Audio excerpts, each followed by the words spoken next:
Assalamualaikum warahmatullahi wabarakatuh.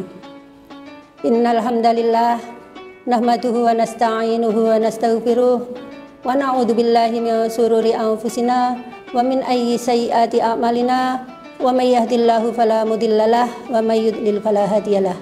Asyhadu an la ilaha illallah wa asyhadu anna Muhammadan abduhu wa rasuluh. Allahumma sholli ala sayyidina Muhammad wa ala alihi wa sahbihi ajmain. Amma ba'du. Ibu-ibu Dharma Wanita Persatuan Kementerian Agama Kabupaten Kediri serta pemirsa Cemara yang dirahmati Allah Subhanahu wa taala. Pada kesempatan yang berbahagia ini, tepatnya pada tanggal 7 Ramadan 1446 Hijriah, marilah kita bersama-sama mengkaji tentang orang-orang yang merugi di bulan Ramadan. Ramadan adalah bulan penuh berkah yang di dalamnya ada satu malam yang lebih baik dari 1000 bulan, yaitu malam Lailatul Qadar. Sehingga berjumpa dengan Ramadan adalah merupakan nikmat yang sangat besar. Akan tetapi, sebagian orang mendapatkan nikmat yang besar ini belum tentu menjadi manusia yang beruntung. Bahkan sebaliknya, justru mereka menjadi manusia yang merugi. Rasulullah bersabda dalam hadisnya, qala Rasulullah sallallahu alaihi wasallam, raghima anfu rajulin dzukirtu indahu falam yusalli alayya wa raghima anfu rajulin dakhala alaihi Ramadan summa salakha qabla ayyu faralahu wa raghima anfu rajulin adraka indahu abawahul kibara falam yudkhilahul jannah, yang artinya, celakalah seseorang, aku sebut-sebut di depannya dan ia tidak mengucapkan sholawat kepadaku. Dan celakalah seseorang, bulan Ramadan menemuinya, kemudian keluar sebelum ia mendapatkan ampunan. Dan celakalah seseorang yang kedua orang tuanya berusia lanjut, namun kedua orang tuanya tidak dapat memasukkannya ke dalam surga karena kebaktiannya. Hadis riwayat Tirmidzi. Padahal Ramadan adalah bulan pengampunan. Banyak amalan-amalan yang dapat dikerjakan agar memperoleh ampunan dari Allah di bulan Ramadan yang mulia ini. Rasulullah juga bersabda, man shoma ramadhana imanan wahtisaban ghufira lahu ma taqaddama min dzambi. Barang siapa yang puasa Ramadan karena iman dan mengharap pahala, akan diampuni dosa-dosanya yang telah lalu. Hadis riwayat Bukhari. Kemudian di dalam hadis yang lain juga disebutkan, mangkoma ramadhana imanan wahtisaban ghufira lahu ma taqaddama min dzambi. Barang siapa yang melakukan qiyam Ramadan atau menghidupkan malam-malam bulan Ramadan karena iman dan mencari pahala, maka dosa-dosanya yang telah lalu akan diampuni.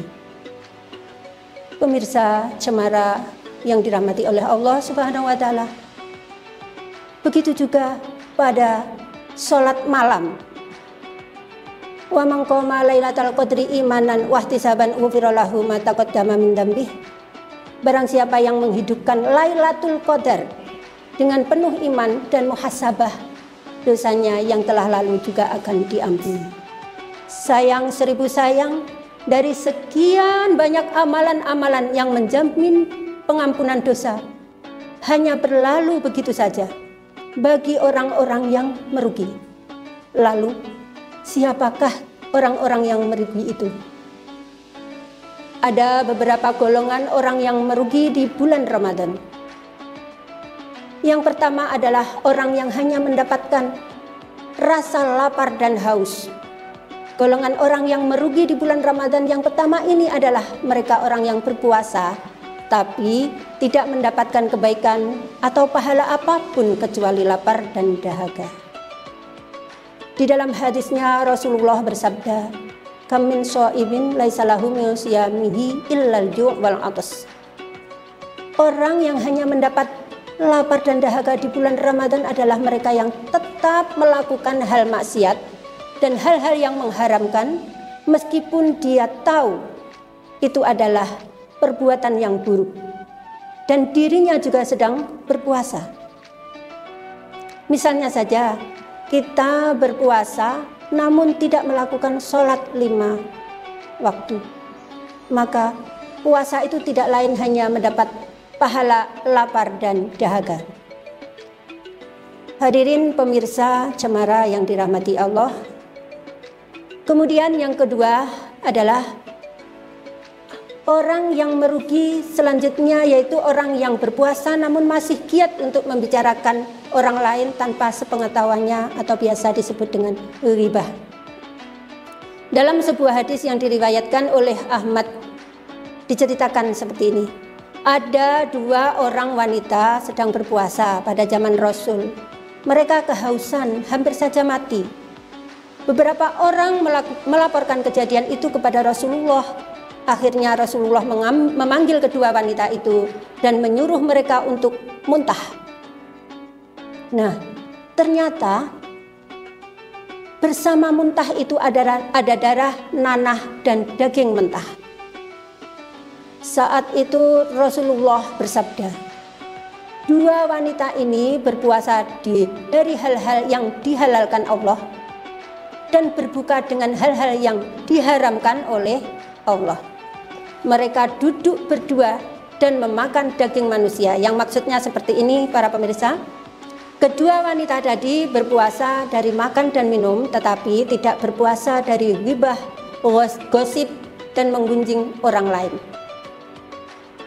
Dan yang selanjutnya, orang yang tidak mendapatkan rahmat dari Allah. Jadi golongan yang ketiga ini adalah orang-orang yang ketika keluar dari bulan Ramadan tidak mendapat rahmat Allah dan tidak diampuni dosa-dosanya. Hal ini sebagaimana Rasulullah bersabda, telah datang kepada kalian bulan penuh berkah. Pada bulan itu Allah menaungi kalian dengan rahmat dan ridhonya. Allah akan menghapus dosa-dosa dan mengabulkan doa. Di bulan itu Allah akan melihat berpacu kalian dalam menggapai kebaikan dan membangga-banggakan kalian kepada para malaikatnya. Maka perhatikanlah kebaikan itu dari diri kalian kepada Allah. Sesungguhnya orang yang celaka adalah orang yang pada bulan itu terhalang dari rahmatnya. Pemirsa Cemara yang dirahmati Allah, ada beberapa poin yang perlu kita ingat dari tema orang-orang yang merugi di bulan Ramadan ini adalah, yang pertama, Ramadan adalah kesempatan emas untuk meraih ampunan Allah. Selama 1 bulan, siang malam mari kita perbuat kebaikan. Kemudian yang kedua adalah jangan menyia-nyiakan waktu Ramadan dengan hal-hal yang tidak bermanfaat. Kemudian yang ketiga, perbanyak ibadah baik itu wajib maupun sunnah. Yang selanjutnya, yang keempat adalah jaga lisan dan perbuatan dari hal-hal yang dapat membatalkan pahala puasa. Dan yang kelima, perbanyaklah bertaubat, istighfar, memohon kebaikan kepada sesama, istighfar kepada Allah agar kita merupakan orang-orang yang terbaik di mata Allah. Baiklah pemirsa Cemara yang dirahmati Allah, marilah kita jadikan bulan Ramadan ini sebagai momentum untuk meningkatkan ketakwaan kita kepada Allah. Jangan sampai kita menjadi orang-orang yang merugi di bulan Ramadan yang mulia ini. Semoga Allah Subhanahu wa taala menerima amal ibadah kita dan mengampuni dosa-dosa kita. Akhirul kalam, nasru minallah wa fathun qarib wa basyiril mu'minin wallahul muwafiq ila aqwamit thoriq. Wassalamualaikum warahmatullahi wabarakatuh.